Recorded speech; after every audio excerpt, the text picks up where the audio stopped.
Bonjour chers internautes, vous qui nous suivez de partout sur votre chaîne de référence, chaîne Abanamboka, chaîne Oyezo et Debine Kubozwakaba, info sur Bande Konabiso ya lèpre au Palco TV. Et la chaîne yaba personnes affectées par la lèpre, organisation de personnes affectées par la lèpre au Congo. Tout ça, lelo, la journée mondiale, il y a lèpre, bata lèpre, ba sepela ka ba fetaka journée na bango, ndepezalaka journée ya bato ya ba maman, journée de la femme, le sugo la journée ya bato ya lèpre au Congo. Donc il y a monde mobimba bato sepela pour la lèpre. Tout le monde ba peine les alliés, tout le monde ba action d'année, tout le monde telem Congo toujours. On a permis pour nous soutenir bande de biso au ya lèpre. Tout le monde va vivre fait alliés, ba partager la bande de biso à lèpre, ko sepela, ko solola, ko partager la bande de biso à lèpre oyo. Bazana pasi, bazana difficulté. Pour soutenir bango lisusu à plus pour pesa bango lisusu courage pour longo la discrimination au réseau bande de so ya lèpre bazo subir de partout à gauche et à droite. Donc je vous laisse regarder les images. Bon on a ba image ndeni ya ba distribution de loko ko salema ndeni bande de so ya lèpre ba ko sepela. Donc merci.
Merci. Alors,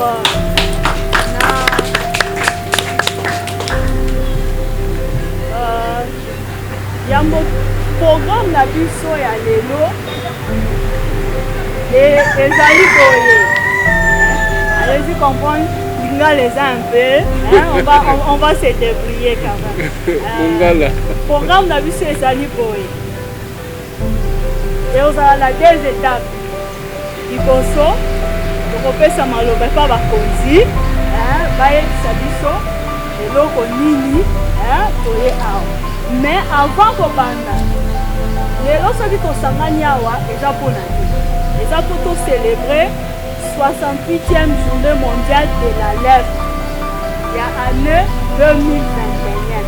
Oyo terme nango elobi que la lèpre existe encore dans la communauté.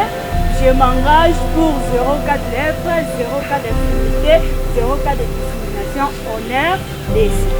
Alors, sans plus tarder, Tozo Pesa Malobe pas à représenter Action Damien, Aël Sabiso, moi Moukio Yaza Mangoya. Représentant, à vous la parole. Merci. Merci, docteur Nadine. Matata ba mama bilenge mbote na biso nyonso. Koya na biso lelo na hôpital La Rive eza pona bitumba tozo bunda contre bokono oyo boyebi bino nyonso na lèpre.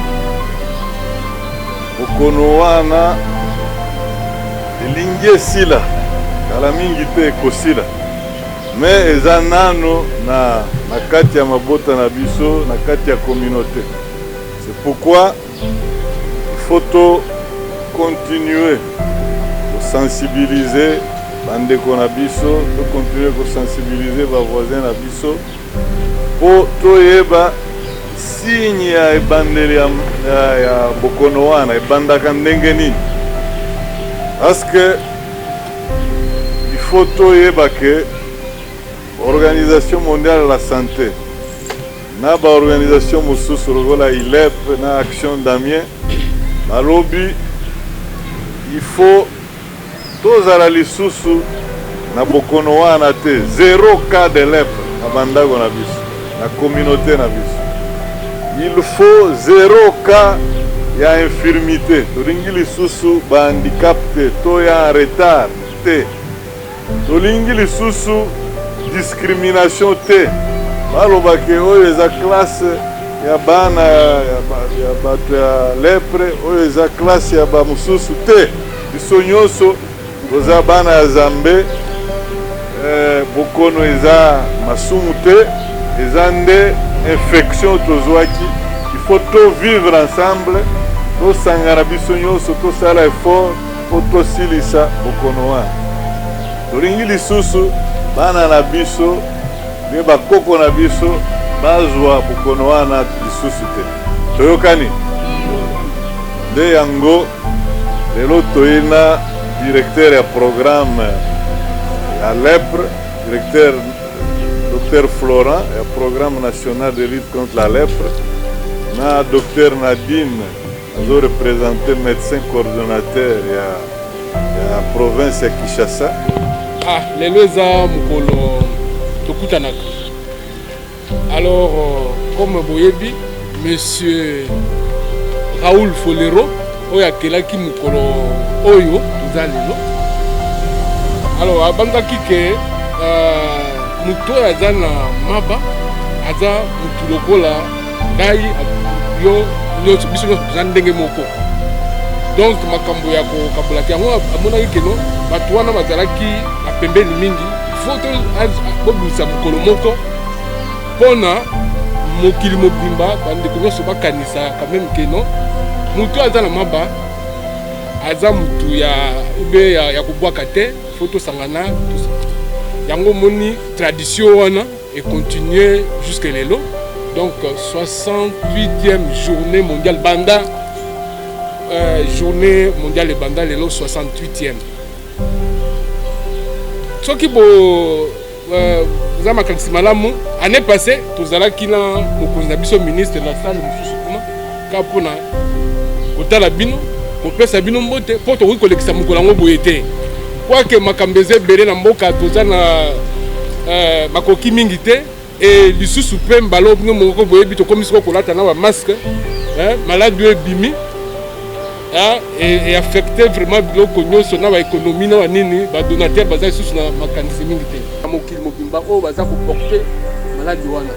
Donc mutu nyonso ezala yo ozwaki maladi wana ezala mutu azwaki te biso nyonso tosangana na bapartenaire na biso mpona tokoka kolonga bokono wana po bokono wana ezali soki bamoni mutu aza na tâche ake na l'hôpital ake kuna monganga moni ke aza na maladi wana bapesi ye kisi eza nango ofele aloba nini abombaki yo na biso.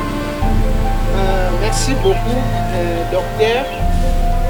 Premièrement toyeki bapapa balobi tout ça avant naloba nakosouhaite bandeko na nga d'abord bonne fête parce que ndenge bauti koloba lelo eza nde journée na biso, donc il faut tozala fier mpo nango. À d'autres termes nakoloba ezali année ou bien date oyo tozwaka indépendance parce que boyebi ke tozalaka discriminé. C'est pour cela batindaka biso na hôpital de la Rive tozala lokola bato moko bazalaki rejeté et abandonné, mais grâce ya programme national ya LEP, grâce ya Action d'Amiens effort na bango de ebimisi biso na libulu oyo. Alors merci tolingi kopesa bango tobeteli bango maboko. Et papa, au nom des personnes affectées par la lèpre, napesi bino merci. Comment chaque fois bozalaka na biso na ane botikaka biso te bino boyebi lèpre malamu quelquefois na bafamille na biso soki toza na bafamille bien na bacamarade na biso tozalaka tantôt mal à l'aise ya kovivre na bango mais kozala na bino oyo boyebi lèpre nde ezosala biso ke tozala topesi bino merci tozali chaque fois na besoin na bino eloko na kosenga na kombo bandeko na nga boyaka kaka kovisite biso te jour ya journée mondiale bongo te bandeko parce que tozali mpe na babesoin tozali mpe na baproblème e loso sukali ezali bien bozomona babiso bamisusu tozozanga bakisi kanisaka mpe biso ezala kaka mpona journée mondiale te mais ere nyonso kanisaka biso ndenge moko na accent damier toyebi ndenge tozoloba ke lèpre ezali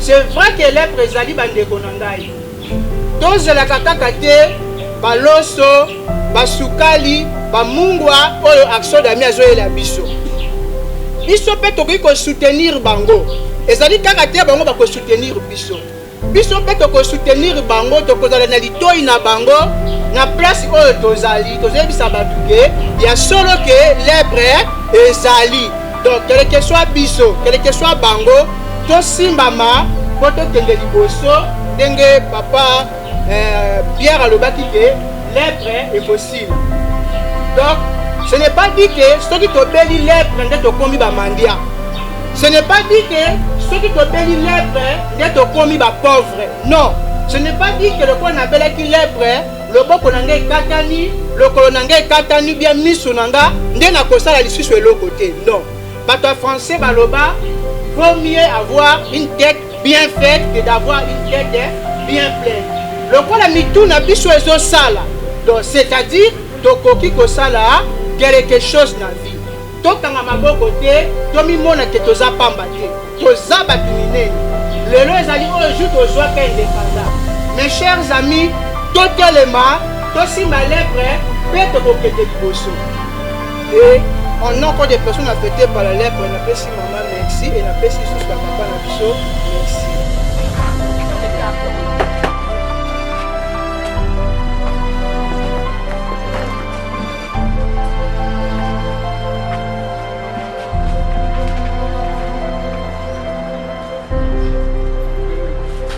Maboko.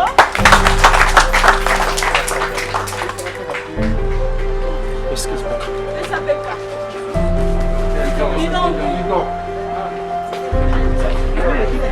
L'essentiel. Voilà, merci, bonne fête. Merci. Petit Maboko.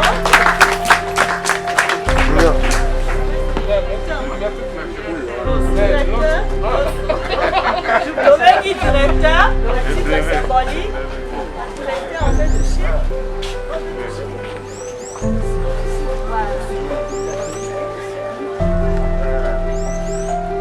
Bonne fête. Petit Maboko. Loso. Oui, on l'appelle Maman Léo. Loso. Le palier. Oui, oui, vous mettez ici. Elle touche seulement. Vous pouvez prendre.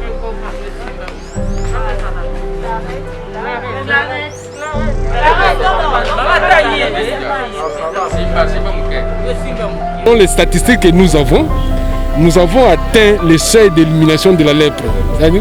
Ça voudrait dire que le taux de prévalence a baissé de moins d'un cas pour 10 000 habitants. Et ça, c'est au niveau national, parce que nous avons 3 niveaux. Il faut aussi au niveau provincial et au niveau périphérique. Au niveau provincial, il y a encore des provinces qui ont la lèpre, et qui n'ont pas encore atteint ce seuil-là. Et même, voire même au niveau des zones de santé. Nous, chaque année, nous dépistons plus de 3 000 malades. Et avec ces chiffres-là, nous sommes parmi les pays qui sont encore endémiques en matière de la lèpre. Donc la lèpre existe dans notre pays. C'est comme ça que vous avez vu le thème de cette journée. La lèpre existe dans ma communauté. Je m'engage pour 0 cas de lèpre, 0 cas de discrimination, 0 cas d'infirmité en RDC. Pour vous dire que nous avons une vision, c'est la vision de l'Organisation mondiale de la santé, pour que d'ici 2030, nous puissions arriver à 0 cas de lèpre, 0 cas d'infirmité, ainsi de suite. C'est dû à quoi ça? Bon, la lèpre, comme on le sait, c'est causé par un microbe. Le microbe, c'est le bacille de Hansen qui a été découvert en 1873 par M. Hansen. C'est comme ça qu'il a donné ce nom. Donc ces microbes-là existent. Donc, comme vous connaissez que l'opinion cherche que la lèpre est causée par un microbe. Et non, comme on dit souvent, c'est un mauvais sort. Non, non. Il y a une cause, c'est le bacille de Hansen qui cause cette maladie-là. Au peuple congolais, je vais dire ceci. La lèpre est encore dans nos communautés, ça existe.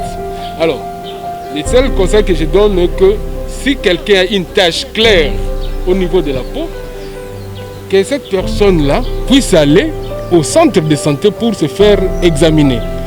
Une fois que arrivé au centre de santé, on va là dire que cette tache, elle est de la lèpre ou pas. Si c'est une tache de la lèpre, on soigne la personne parce que les médicaments sont gratuits et disponibles dans tous les centres de santé. Et après 6 mois ou 12 mois, selon les cas, la personne sera guérie. Voilà un peu le conseil que je voudrais dire à nos communautés, de se faire examiner si on a une tâche pour qu'on puisse vous dépister. Je suis le docteur Pierre Rumba, représentant national d'Action d'Amiens en RDC. Cette journée, ce n'est qu'une des étapes, une des activités parmi plusieurs autres activités de lutte contre la lèpre.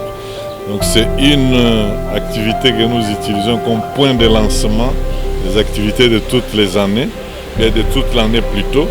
Et en plus, c'est une journée où nous faisons la sensibilisation du grand public et le plaidoyer depuis les autorités nationales jusqu'aux autorités des entités décentralisées. Voilà donc le sens de cette journée. Et en plus, c'est une journée où nous exprimons la solidarité du reste de la communauté par rapport à la population, à la communauté affectée par la lèpre, qui autrefois était discriminée.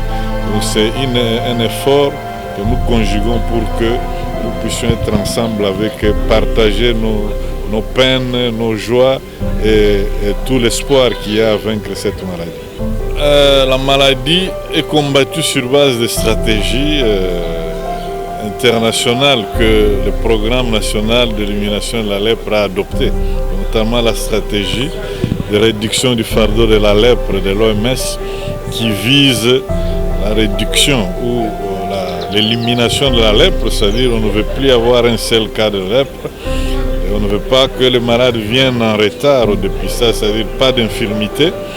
On ne veut pas non plus que les personnes affectées soient discriminées dans la communauté, qu'il n'y ait pas des robinets pour les malades et des robinets pour les non-malades, des classes pour les enfants des malades et des classes pour les autres enfants. Non, il faut que tout le monde évolue ensemble. Voilà un peu l'essence de cette journée. C'est une journée que nous utilisons comme tremplin pour lancer toutes les activités.